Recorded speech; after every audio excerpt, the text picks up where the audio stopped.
Thank you.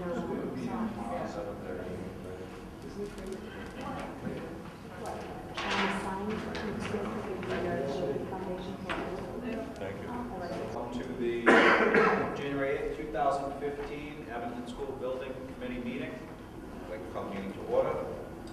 First item of business on the agenda is the approval of the December 2nd, 2014 School Building Committee meeting minutes. Pastor, can I make a motion to amend the minutes to minor ways? On the second page, fourth paragraph down. I just wanted, in case any third party reads these meetings minutes in the future, the phrase that says officials requested that a second emergency access route be added. I had provided you with some wording there that you have that they asked if and how we could look into the possibility of creating a second access. The way it's written now, I just don't want anyone to interpret it as that they made a condition of approval that this project can't go forward unless there's a second egress. But they wanted us to certainly investigate to see if we could make it. I think the rest of the minutes then explain what we've done. And then my only other revision was on the top, first paragraph of the next page. I just wanted to add in a comment that Peter Schaefer had made during that discussion, which was, as part of the traffic study, Peter asked the question and the consultant confirmed that the numbers were based on grades 5 through 8 being added into the mix, and not just the Ferolio population, but 4 more grades being added into the mix. So it was important to know. Okay. Those are my amendments. I'll make a motion to approve the minutes as amended. Second. Okay. Any further discussion? All those in favor? Aye. Opposed? Hearing none. The minutes with both amendments that Mr. Riley suggested are approved for December 2nd, 2014. Next item of business on the agenda is an MSBA update. A number of the school building committee meeting members as well as our professional team met with the MSBA today for our third or fourth project kickoff. Mary, would you like to give a brief update? So today's meeting was set up because we're making the transition from the vote and the execution of the project funding agreement, which basically has the agreement between the state Mass School Building Authority and the town with regard to the grant and the reimbursement for the project. So today's meeting just went through documentation, past documentation that's on file to confirm that it is on file, confirm that we've had no changes to the building committee membership. Then also walk through the process and the schedule for our design development bid and then the construction start date of December of this year. We also talked about the construction schedule and the phasing for both the completion of the new building, the move, and then the demolition of the old building and development of the fields along Glenowitz Way.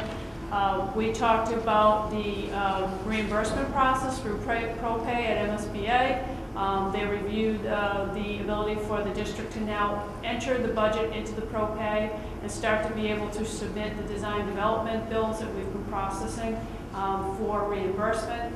We will forward that information also to Leo Provost so he can have it for his bonding needs moving forward. And then the MSBA basically went through the process of how, once we complete the project, how the commissioning agent is brought on board throughout the process, and then their work that is done following occupancy, the commission, the systems in the building, and then also for closeout and the final audit for the project.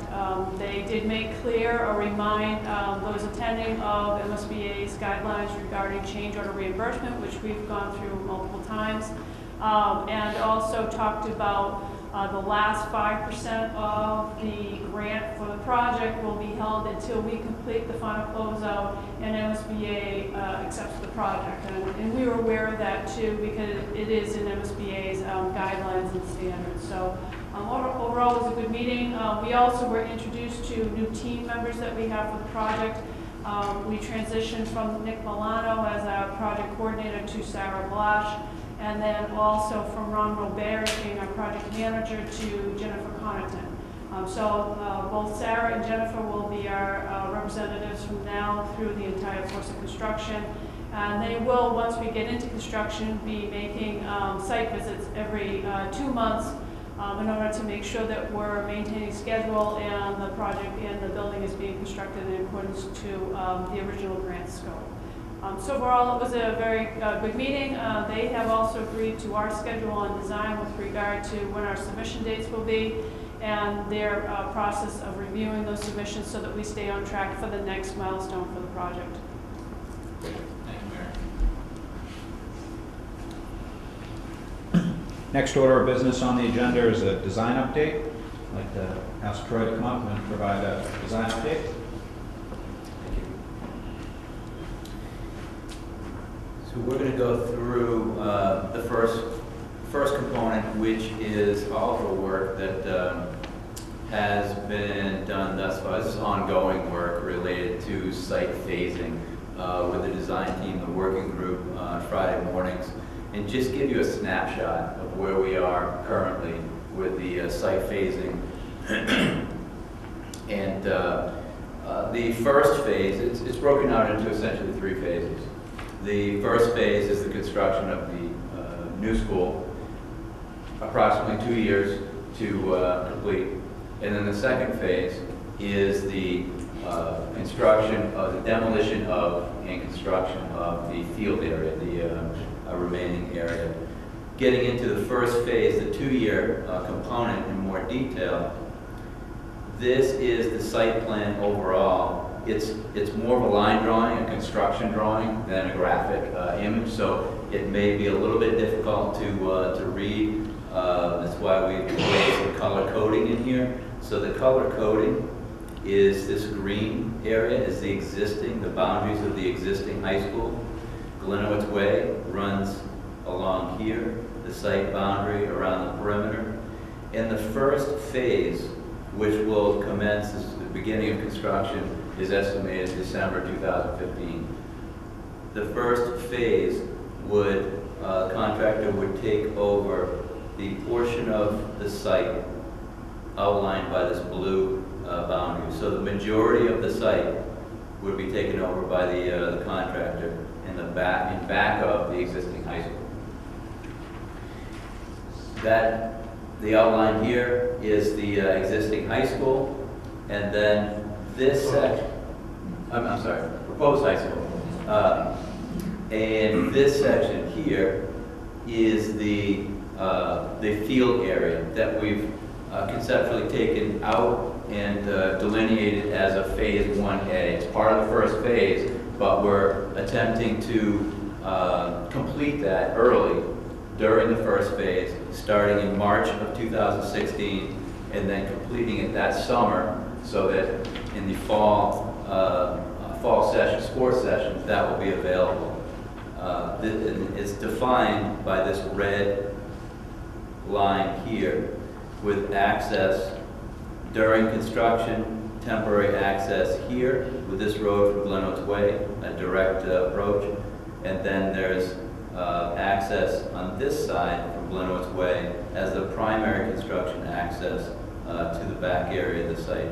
Once this is complete in the summer of 2016, this access road would be used for temporary access for the field area for public use.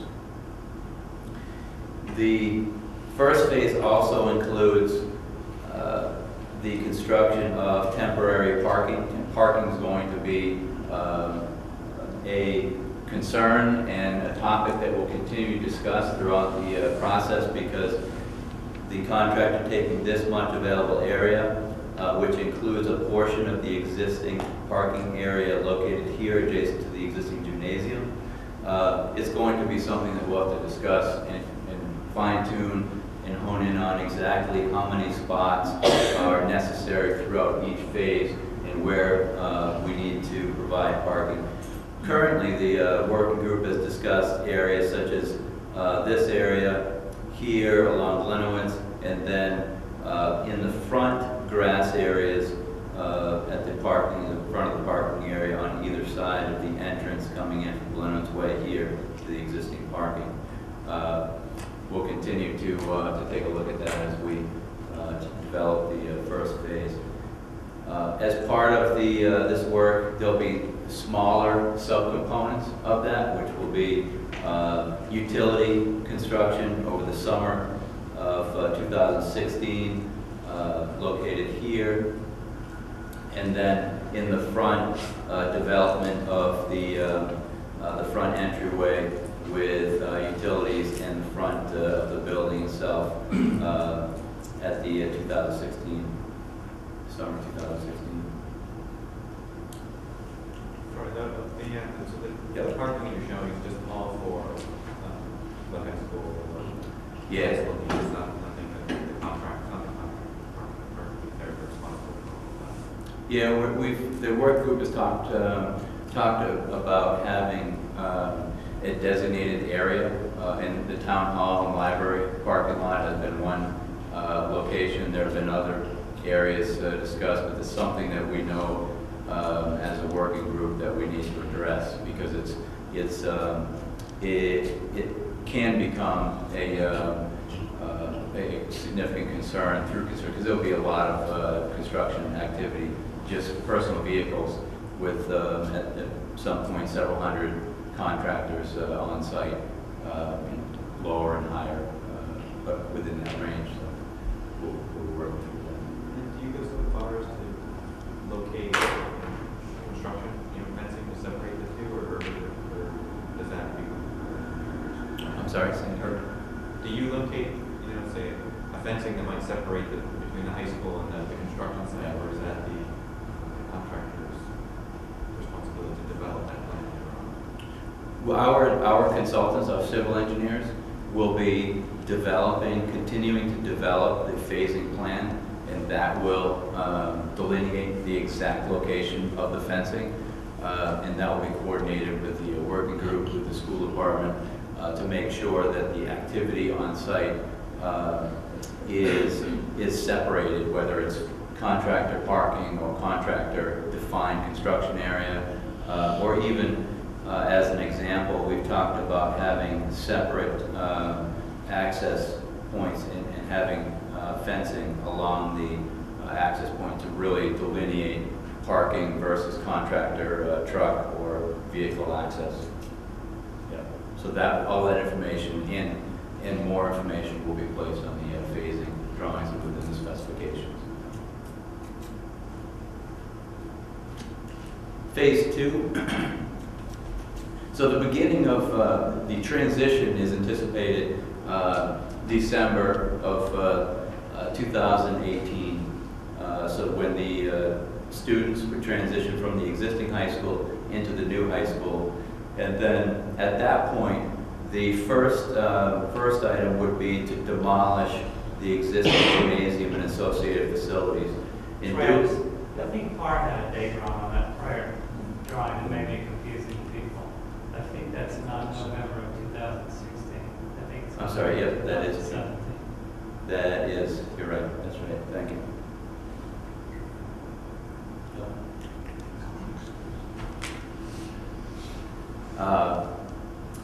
And so at the transition, 2018,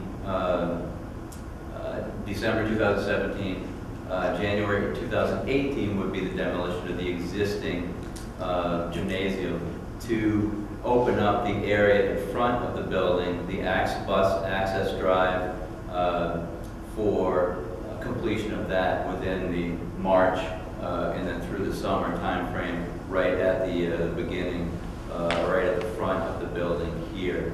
It also includes the abatement and demolition of the existing school. It started in January 2018, in construction over the summer of 2018 of this parking area here to connect the access drive in this area for the buses to loop that next summer. And then what we're calling phase 3, which is the next line, is the completion of, in the fall of 2018, spring of 2019, the completion of the natural turf play fields located here and then located here as well, with the anticipated playable timeframe in spring of 2020. Any questions on the phasing? Okay. Just going back to that, because it's a good question about the fencing, going back to the very first phase, that fence boundary that occurs most closely to the existing building will likely include a visual barrier as well. Meaning that'll be you think of all of that as chain link fence, but the section that's very close to the existing building will likely be, for example, a slanted chain link fence, so you can't see through it to what's going, so somebody working on the construction side can't see through what's going on the school side and vice versa. And we'll have the opportunity to talk about where we want some visual transparency and where we don't with the staff and administration at some point in time.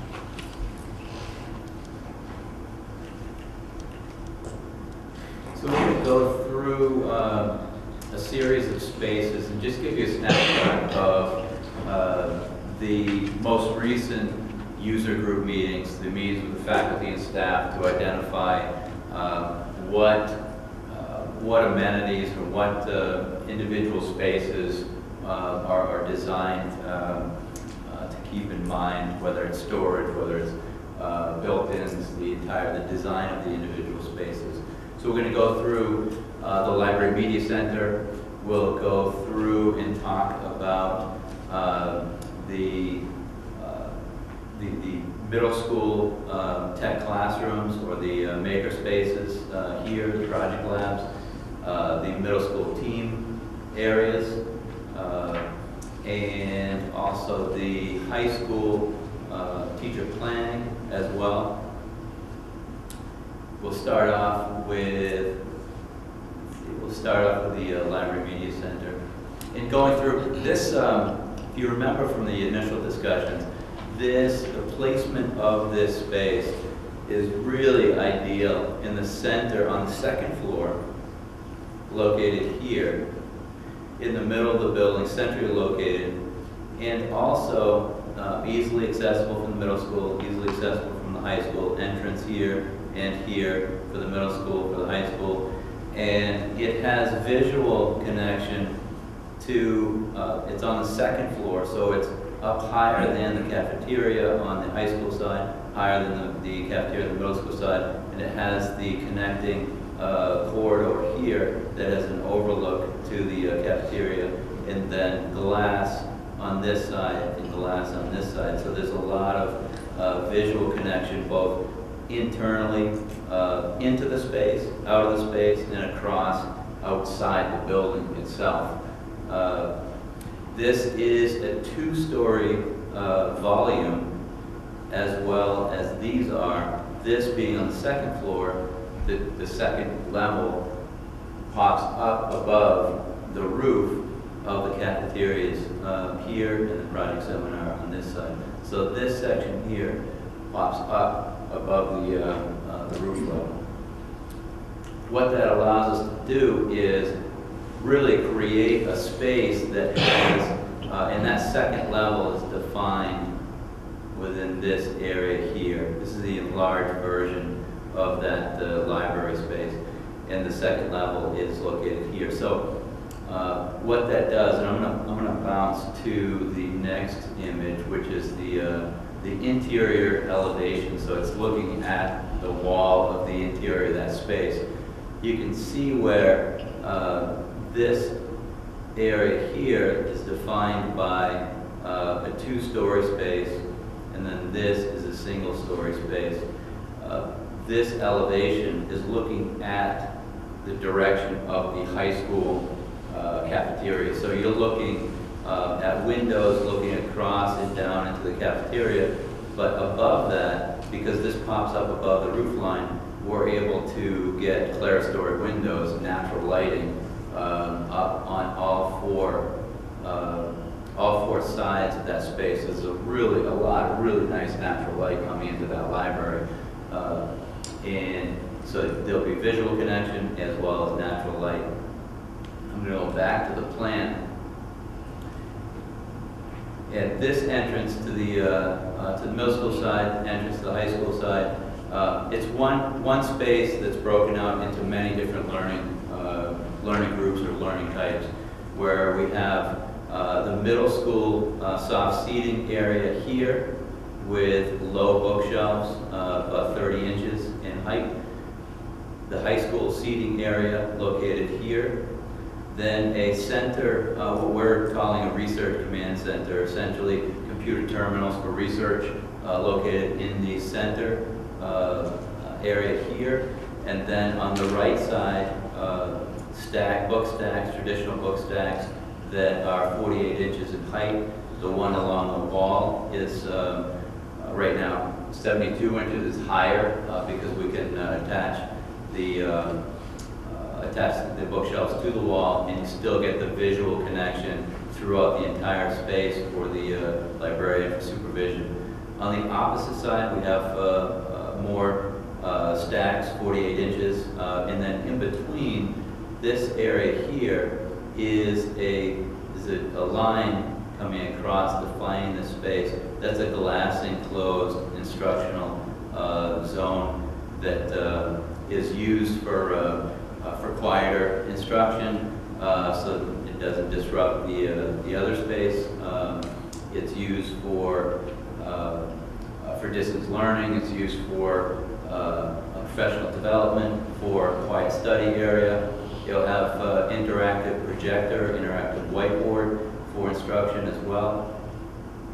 And then there's a second one that's open to the space located here that can be used for classroom instruction as well. And the middle school and high school faculty were very excited about the flexibility of the space and the use of the space with the soft seating, the tables around the perimeter, the research command center, and just a variety of opportunity that pose itself within the library itself for multiple instructional areas and research areas. Circulation desk here with one computer station, and then a library office and a professional work area located here. Questions on the library? The next thing we'll go through, we'll just give you an idea of the typical classroom within the middle school and the high school. There's some slight variations, primarily in the seating. But the typical classroom, the main corridor running here, so if we go back, just identifying typical classroom located within that in particular was the middle school. The flexibility of the space was very important to the instructors, and the flexibility both in the storage but also the teaching walls, where we have the primary teaching wall here with the interactive capability of projection or interactive whiteboard, flanked by marker boards on either side, and then also the ability to have a teaching wall or just student use with the writing surface on this side with a 12-foot marker board and then an 8-foot tack board located here. So this is the corridor wall, the wall dividing the corridor in the classroom. This is the dividing wall between the classroom and a second classroom, and likewise for this space here. This is the exterior wall. So from this point to this point, those are exterior windows. There's a lot of really nice natural light coming into this space.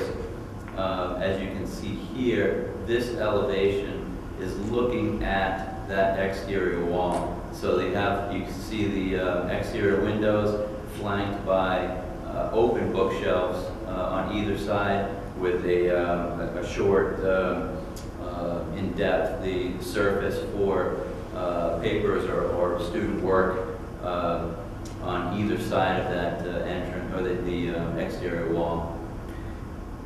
This wall here is the storage wall essentially, and you can see it in elevation located here. It's got about 18 feet of storage space, lockable storage, adjustable shelving, with base cabinets and a countertop and upper cabinets, as well as that flanked by a wardrobe cabinet, as well as adjustable storage, lockable storage cabinet here, with a a tack board located here at the teacher station.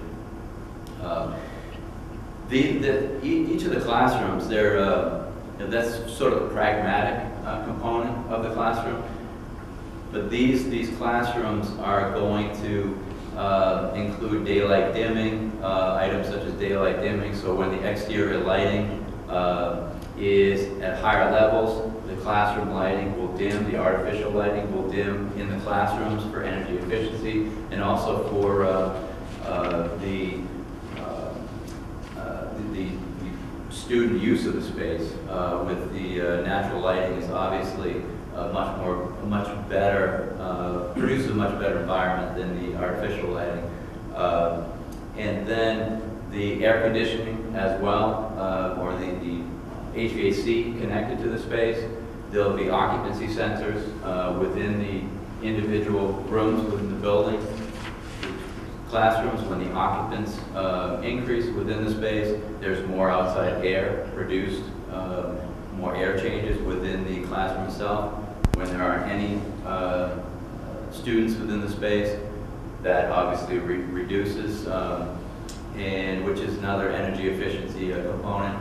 The acoustics, we have an acoustic engineer working on the project that looks at every single space, including the classroom, to make sure that we're meeting the ANSI standards for acoustics, for optimal acoustics within the classrooms, which is a really important component to teaching and learning, which involves sound transmission, reverberation, just to make sure that we're creating the most optimum environment for teaching and learning within the classroom environment. Anything else? Let's see. Any questions on the classrooms? Shades or blinds on those windows, are they open all the time? There will be shades on the exterior windows, and yes, so they'll be operable.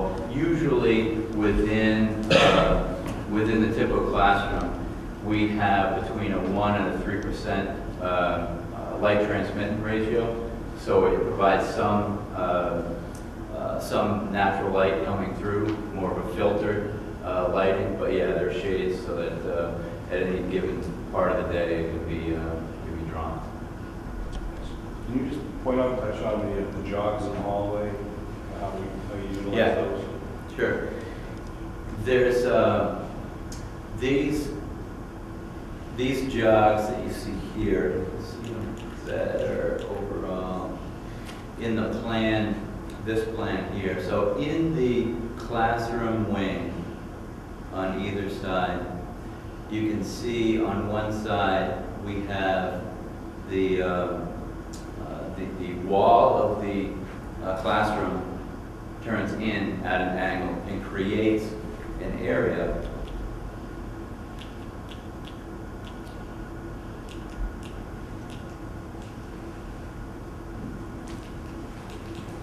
stuck.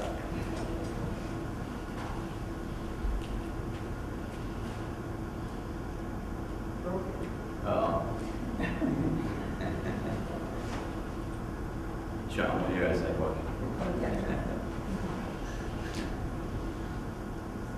So one side of the hallway is straight and flat, and the other side of the hallway is jogs where the lockers will be. And it also allows some glass to be put in so a teacher in a classroom can have a visual, not only through their doorway, but also through the other end of the classroom into the hallway.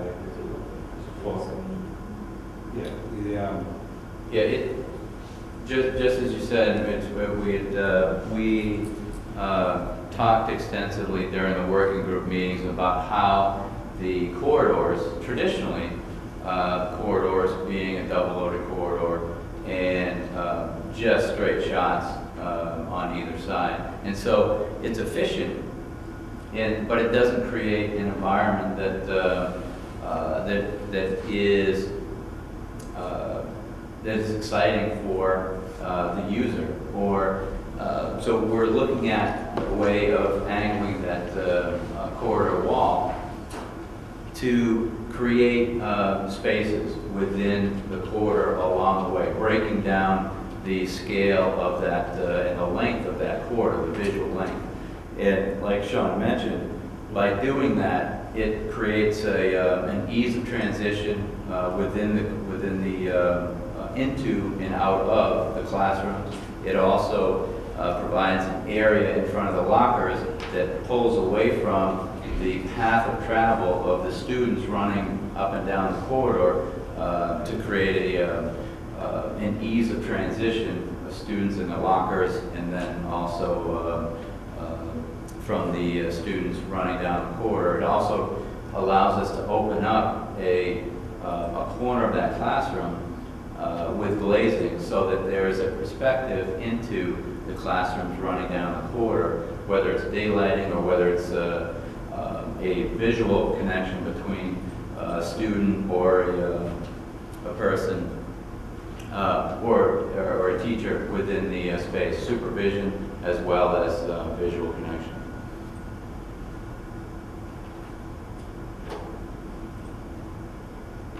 Because one of the things, if you remember, that we think this building does extremely successfully is it's an enormous building, 235,000 square feet. And we have worked collectively very hard to break down the scale of this building. And in doing so, we have, overall, we have been able to create a building that internally creates a lot of really nice views, both within the building, but out to the exterior, from an experience standpoint, but also a wayfinding standpoint, natural wayfinding. And so virtually any point within this building, you can see daylight outside. If you're in the cafeteria, you can see daylight out through this window glazing. If you're in this one, you can see out through here. The core has glass along here. If you're coming down this corridor, you can see out through the end of this knuckle point in the wing with glazing here. And likewise, as you're coming down this corridor connector, you can see that looking out through the exterior here and also on this side. So we've broken down the building so its scale is much smaller than 235,000 square feet. And going to that next level of then looking at this section of the building in this corridor, how do you break that down as well to make sure it's not a straight shot and it works with the functionality of students moving through that space, using the lockers, moving in and out of classrooms. And we think that this will ultimately be a very successful way to achieve that goal. So I hope that answers what you thought. By creating those angles in the hallway, which we saw in some other schools that we visited, when someone opens the classroom door, it doesn't smack the kid that's walking down the hallway. Right. It's set back, recessed, let's say. So there's pros, there's some gains and some benefits. We talked about maintenance issues, we talked about security issues and sight lines and all those. Nice little touch. Yeah. One of the things, as we're looking at all of these two-dimensional drawings, it occurs to me that we're not terribly far away from having some real photorealistic imagery of some of the inside spaces of the building. And I think it will really take those for everyone to fully understand the cafeteria and the relationship between the dining space and the library media center and what that really looks like. Don't think that we expect everybody to just look at these two-dimensional drawings and sort of interpret how fantastic the space is going to be. We are in the process of developing quite a few images all around the building that all of a sudden paint a really nice picture for you to see what's actually going on in space. Just talk about some of the materials that are used, CMU walls and the corridors or CMU walls. I don't know if you guys have thought about flooring materials, ceiling materials. Yeah, we have, we're, overall, well, let's just take like the classroom, for example. It's anticipated to have VCT flooring, acoustical ceiling tiles. Oh, I'm sorry. VCT. Oh, vinyl composition tile. So, if it's a square 12 by 12 square tile, very durable, very long lasting, low maintenance material that's essentially used in every classroom, almost in new buildings in Massachusetts. It's a district standard or a pretty standard material. Then acoustic ceiling tiles in the classrooms, probably 2 by 4 ceiling tiles in the classrooms. The walls, the majority of the interior walls will be an abuse-resistant drywall, and there will be areas that will have very high traffic that will introduce wall tile, ceramic wall tile, porcelain wall tile, and then we've talked about in the corridors and the I'll just go to this in all of the corridors and the major spaces, public spaces, to have a sheet vinyl flooring. It is a low maintenance material. It allows for flexibility of design and branding within the building for Abington's touch. And within, let's see, there will be specialty areas where we have like the cafeteria, middle school, high school cafeteria. The library will probably be a combination of drywall soffits, which is a hard soffit ceiling, and ACT, and some variation in the areas of the cafeterias that may have floating clouds, which is a suspended material, whether it's wood or metal, a variation of something like that, and specialty lighting within those areas. So yeah, with that, as we continue through the design process, we have definitely gone through and thought about the materials, and it's been, we've also been able to get the input from Jason Lynn and his team, as well as Mr. Drew and his past experience and expertise in the facility side and the maintenance side. We've had some very good discussions during the working group sessions, as well as independent meetings, going through all the materials.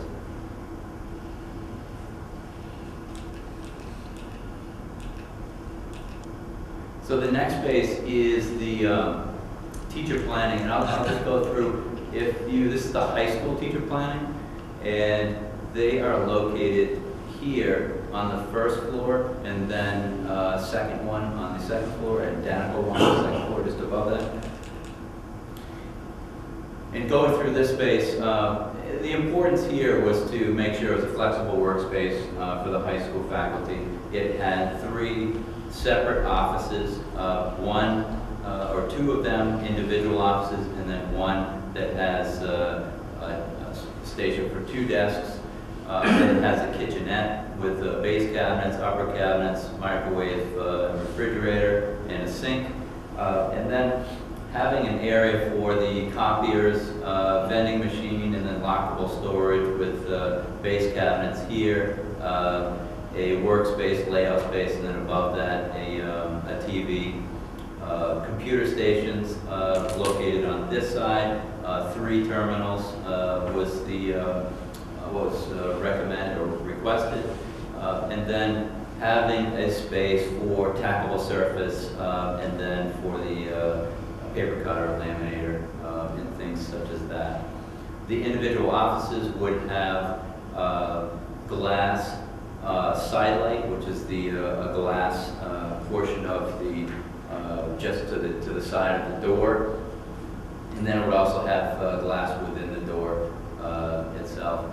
This particular space has the window wall here, so there'd be a lot of really nice natural daylight coming into this space as well. The entrance of the space is located here with the door, also with some glass for connection to visual connection between the corridor and the flexible work area.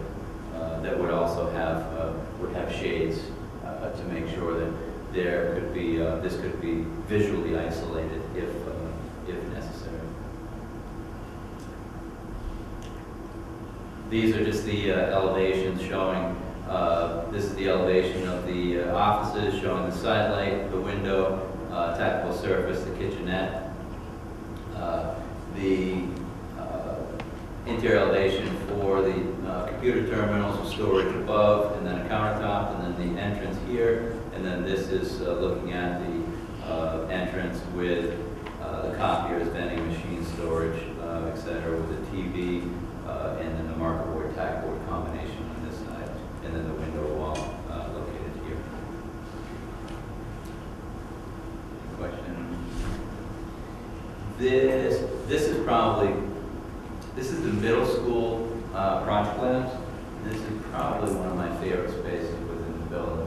There are several of them, but this is, we think this is really cool and really, really functional space.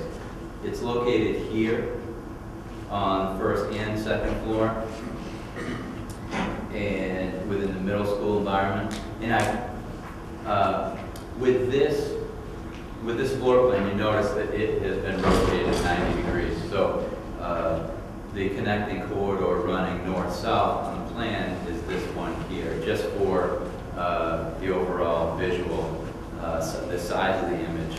It's been rotated 90 degrees. So these two spaces are the maker spaces, or the project learning labs. And we've talked a lot about how these spaces can be as flexible as possible to provide as much opportunity as possible for project learning and research learning within the middle school environment. In fact, the high school wants to use that space there. So all of the user groups were very excited about this possibility of this space and the use of this space. This is defined, there are actually two rooms, one here, but the idea, if you recall from past presentation discussions, is that this really, these spaces, this is a flexible, operable glass wall, and also located here, so on either side. So if this is open, and these are as open as well, this can become an entire working area. So it becomes not only 1,000 square feet, but you can really turn this into multiple 3,000 plus or minus square feet for the entire neighborhood to come together in some of the events in project-based learning activities to use the entire space. But going into this one of these spaces, the flexibility was the key. Making sure there was enough writing surface, making sure there was enough open and lockable storage, different sizes of storage. So we have lockable storage on this side of a 20-foot long writable surface, and the entire wall is writable surface. So the intent would be that we would apply a writable surface product on the wall, and it's not defined just by a whiteboard surface. So it's an entire surface that provides a lot more area for the students to write. The On the other side of this, the writing surface is built-in open and combination of open and lockable surface up high, as well as countertop and base cabinets down below. Flexible furniture in the middle. A ceiling-mounted metal support system located here that allows for the hanging of projects, either during a project analysis or display of projects. There's also a hanging structure or support system located here for use of that space as a gallery or during school using this with specialty lighting. There's power overhead above the seating area. There's a sink and water in this area with base cabinets and upper cabinets for storage. This would be also on this side, and it can be used throughout display with storage as well on this wall here. And then thinking about the natural light, as I mentioned earlier, this wall would include glass, so that there's a lot of nice natural light coming in here as well as into the space. So this would really feel open. In between the first and second floor, this circular area on the second floor would be open. So not only could you see across in the activity that's occurring within this space, but you could also see from the second floor to the first floor. There's a visual connection between 5, 6, and 7, 8 as well, bringing those two visually together.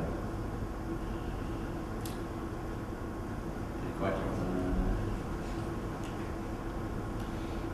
And then this slide is to show you what we've been talking about for the middle school team rooms and project rooms. And I'm just going to go back to this diagram, which shows the team rooms within. So there's a team room here, and then one here as well. So there's a team room located within each neighborhood.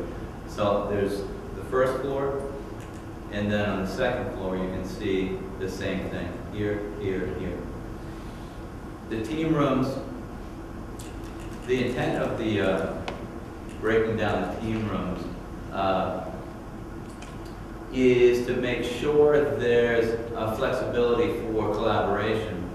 And so if we have, and also workspace for the paraprofessionals.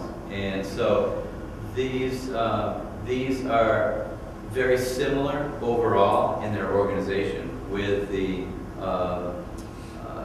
computer terminals or workstations located here with built-in storage, lockable storage, and then in the middle with the flexible furniture. But each of them have their own distinct purpose. And what I mean by that is this one in particular is for primarily collaboration. And this one here is for copying, sort of a copy center as well, where we have 2 copiers with layout and workspace, copier here and copier here. And then the third is the lunch area, the teacher lunch space that also includes the kitchenette with the base cabinets, upper cabinets, sink, refrigerator, and small appliances. So overall, the overall concept is to make sure they're functional and they're flexible, but they have their individual uses as well. The last thing that we want to touch on is, I mentioned that we have been going through the entire building and talking with Jason Lynn and his team, as well as Mr. Drew and others.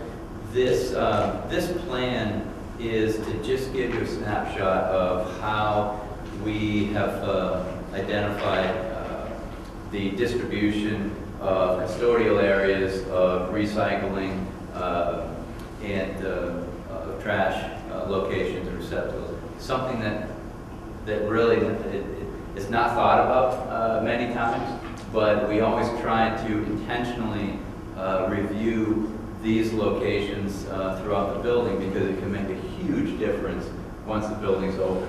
We talk about all of the educational spaces, we talk about the individual workspaces, but what happens throughout the day with the maintenance and facilities is a really important component. So here we're just highlighting the fact that the areas in red are for the custodial closets, the storage, the sort of sub-distribution of materials from this main receiving area, the custodial work area, recycling, storage, and these areas, as you can see, very equally distributed throughout the building and intentionally located where they are, both on the first floor and likewise on the second floor, are there for specific purposes.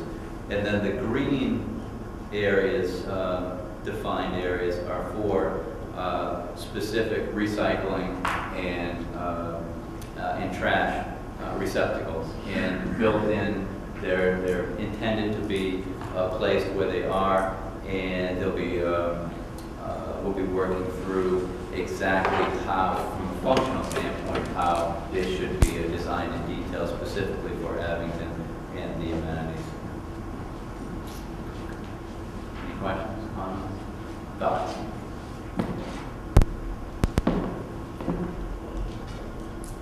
Okay, thank you very much. Thank you, Troy. Final item under the design update, there's actually three memos included for your reference in your package. One is, upon the completion of our last building committee meeting, our civil engineers had provided us the work that they've done to date regarding exploring potential secondary egress. They provided that to AI3, who in turn sent a memo to myself and the building committee, including their findings to date. I compiled all of those as well, along with a memo from myself to the selectmen, informing and showing them what we found to date regarding potential secondary egress. But as referenced in my letter, as well as AI3's memo, the MSBA does not pay for us to go any further in what they consider to be off-site, off of the school site, research or do any further work in that area. So we forwarded all the information that we have, that both Power and AI3 have done to date, along to both the selectmen, town manager, as well as Chief Majeski and Chief Nuttall, so that they had that information. And as indicated in my memo, we're certainly willing to work along with them to explore any additional options. But unfortunately, from a budgeting perspective, MSBA does not afford us the ability to fund any additional research in those areas. Next item on the agenda is just a budget update from Mary. So with regard to the budget update, the good news is we did get the project funding agreement today, so that now allows us to begin requesting reimbursement for the services that have been performed over the last 2 months with regard to the development of the design documents. Included in the agenda is an updated budget report for January 8th. This includes bills that have been submitted by AI3 and KBA to date. So there were bills for November, which we had as an update for the December budget, and then this one is demonstrating invoices received during the past week for services rendered during the month of December. So based on the original budget for the project and the commitments made thus far on the contracts, we are tracking the budget.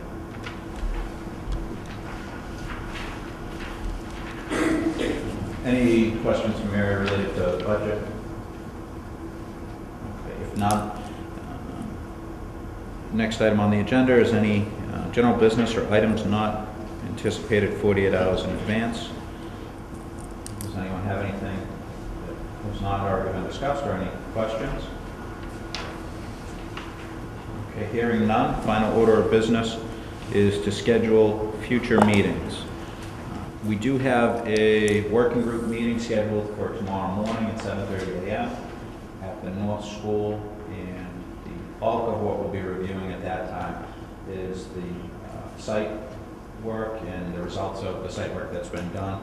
I do need to commend the contractors that were out doing the site work. I had a youth soccer meeting the other evening, and they said that the contractors were very, very kind to the playing fields, and they recognized that, and they were very thankful for how they chose to do the work. So that message should be passed along accordingly. Our next regularly scheduled committee meeting. Mary, do you have a proposed date as to when would be appropriate?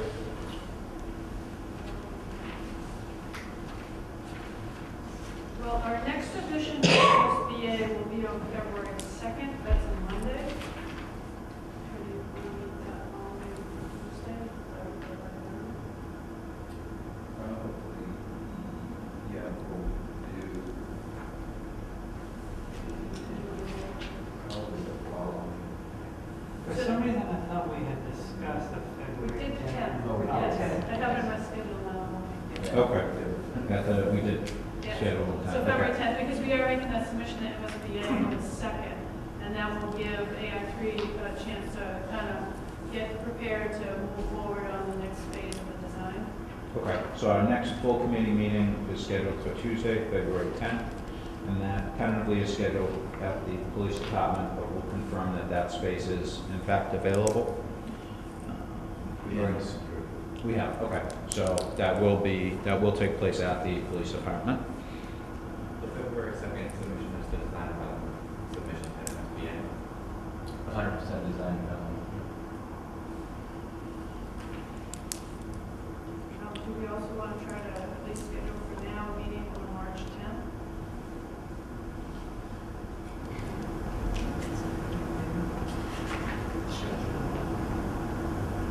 Sure. So, March meeting would be, providing we don't have any conflicts, March 10th at 6 p.m. And again, we'll tentatively plan on the community room at the police station, and we'll confirm that that space is available as we get closer.